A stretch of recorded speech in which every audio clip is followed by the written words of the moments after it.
From the White House in the office of the President of the United States, we present an address by Dwight D. Eisenhower. This is the farewell address for President Eisenhower, whose 8 years as chief executive come to an end at noon Friday. Mr. Eisenhower has chosen this time for his final speech. Ladies and gentlemen, the President of the United States. Good evening, my fellow Americans. First, I should like to express my gratitude to the radio and television networks for the opportunities they have given me over the years to bring reports and messages to our nation. My special thanks go to them for the opportunity of addressing you this evening. 3 days from now, after half a century in the service of our country, I shall lay down the responsibilities of office as, in traditional and solemn ceremony, the authority of the presidency is vested in my successor. This evening, I come to you with a message of leave-taking and farewell, and to share a few final thoughts with you, my countrymen. Like every other citizen, I wish the new president and all who will labor with him Godspeed. I pray that the coming years will be blessed with peace and prosperity for all. Our people expect their president and the Congress to find essential agreement on issues of great moment, the wise resolution of which will better shape the future of the nation. My own relations with the Congress, which began on a remote and tenuous basis when, long ago, a member of the Senate appointed me to West Point, have since ranged to the intimate during the war and immediate post-war period, and finally to the mutually interdependent during these past 8 years. In this final relationship, the Congress and the administration have, on most vital issues, cooperated well to serve the nation good rather than mere partisanship, and so have assured that the business of the nation should go forward. So my official relationship with the Congress ends in a feeling, on my part, of gratitude that we have been able to do so much together. We now stand 10 years past the midpoint of a century that has witnessed 4 major wars among great nations. 3 of these involved our own country. Despite these holocausts, America is today the strongest, the most influential, and most productive nation in the world. Understandably proud of this preeminence, we yet realize that America's leadership and prestige depend not merely upon our unmatched material progress, riches, and military strength, but on how we use our power in the interest of world peace and human betterment.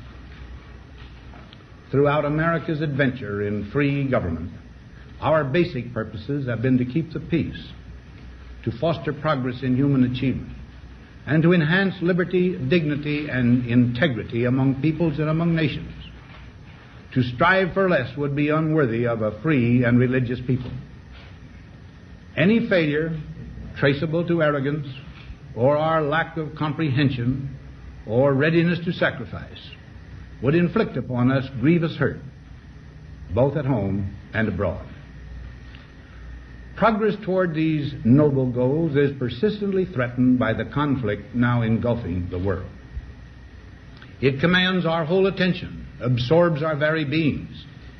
We face a hostile ideology, global in scope, atheistic in character, ruthless in purpose, and insidious in method. Unhappily, the danger it poses promises to be of indefinite duration. To meet it successfully, there is call for not so much the emotional and transitory sacrifices of crisis, but rather those which enable us to carry forward steadily, surely, and without complaint, the burdens of a prolonged and complex struggle with liberty the stake. Only thus shall we remain, despite every provocation, on our charted course toward permanent peace and human betterment. Crises there will continue to be. In meeting them, whether foreign or domestic, great or small, there is a recurring temptation to feel that some spectacular and costly action could become the miraculous solution to all current difficulties. A huge increase in newer elements of our defenses, development of unrealistic programs to cure every ill in agriculture, a dramatic expansion in basic and applied research. These and many other possibilities, each possibly promising in itself, may be suggested as the only way to the road we wish to travel. But each proposal must be weighed in the light of a broader consideration, the need to maintain balance in and among national programs. Balance between the private and the public economy. Balance between the cost and hoped-for advantages. Balance between the clearly necessary and the comfortably desirable. Balance between our essential requirements as a nation and the duties imposed by the nation upon the individual. Balance between actions of the moment and the national welfare of the future. Good judgment seeks balance in progress.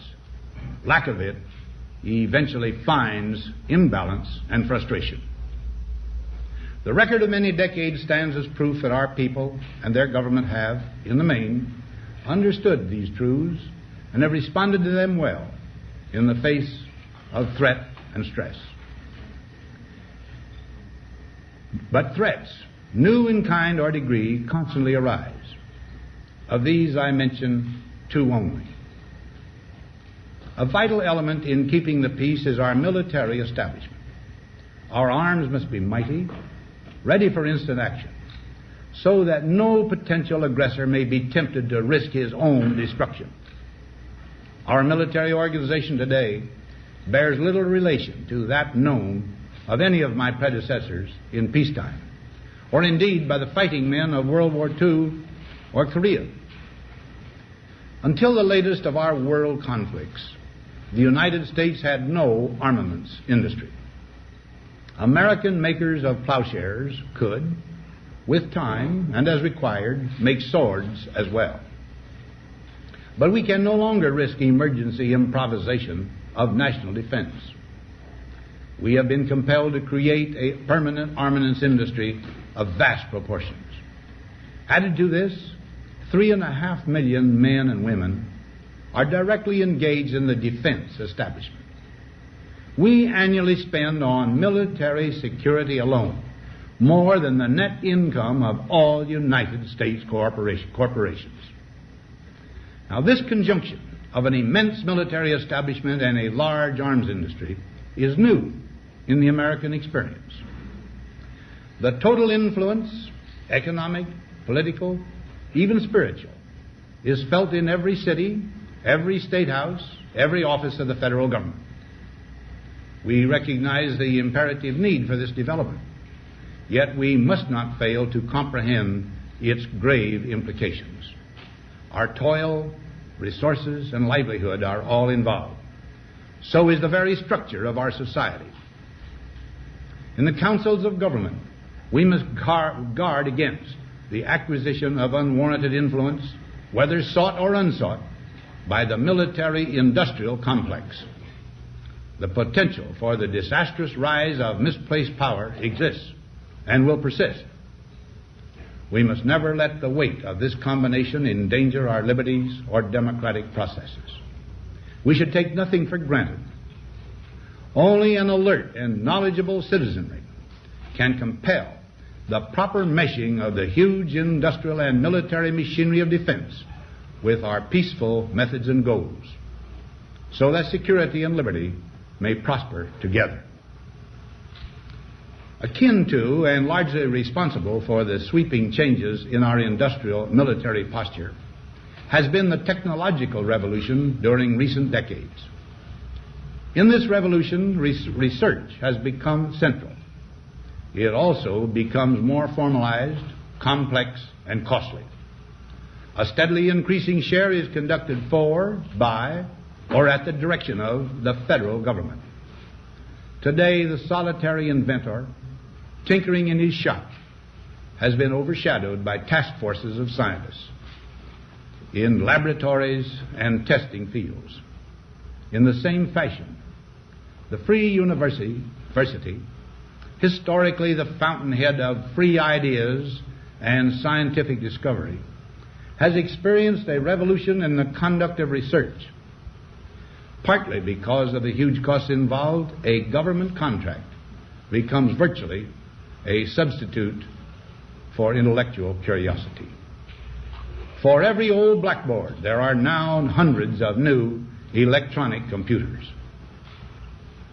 The prospect of domination of the nation's scholars by federal employment, project allocations, and the power of money is ever present and is gravely to be regarded.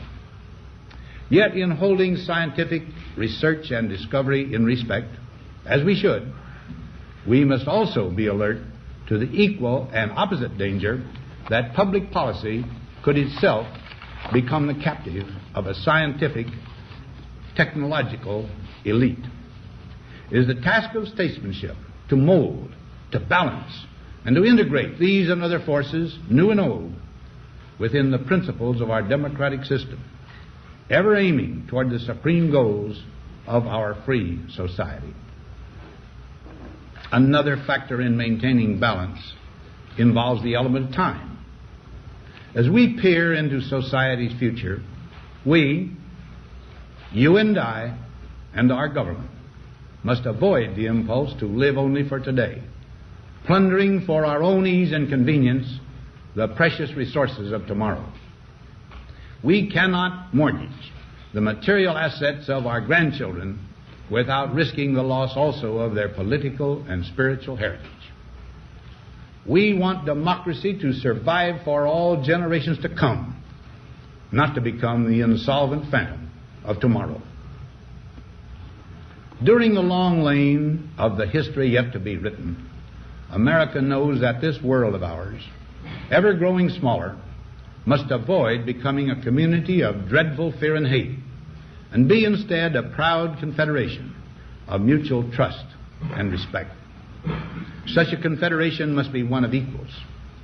The weakest must come to the conference table with the same confidence as do we, protected as we are by our moral, economic, and military strength.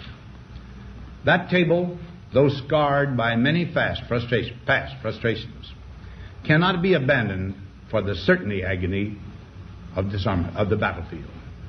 Disarmament with mutual honor and confidence is a continuing imperative. Together we must learn how to compose differences, not with arms, but with intellect and decent purpose. Because this need is so sharp and apparent, I confess that I lay down my official responsibilities in this field with a definite sense of disappointment. As one who has witnessed the horror and the lingering sadness of war, as one who knows that another war could utterly destroy this civilization which has been so slowly and painfully built over thousands of years, I wish I could say tonight that a lasting peace is in sight. Happily, I can say that war has been avoided. Steady progress toward our ultimate goal has been made, but so much remains to be done. As a private citizen, I shall never cease to do what little I can to help the world advance along that road. So in this, my last good night to you as your president, I thank you for the many opportunities you have given me for public service in war and in peace.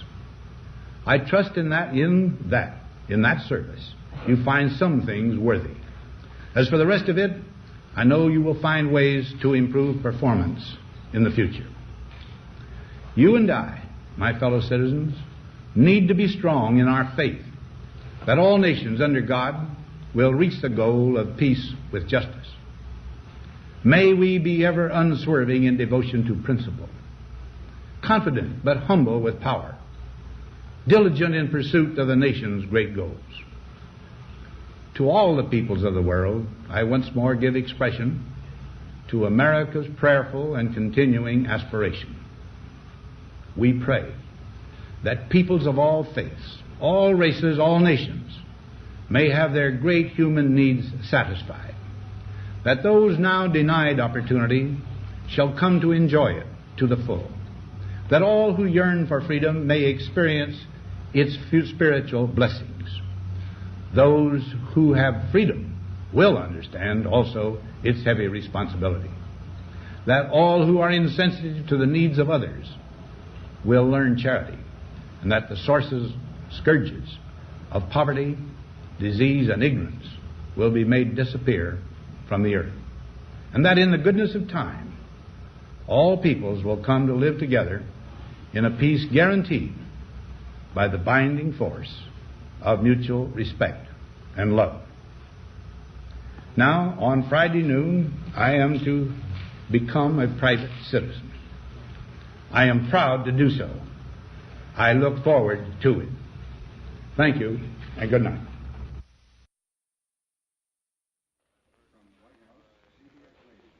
We have presented the farewell address by the President of the United States, Dwight D. Eisenhower, who spoke this evening from his office in the White House.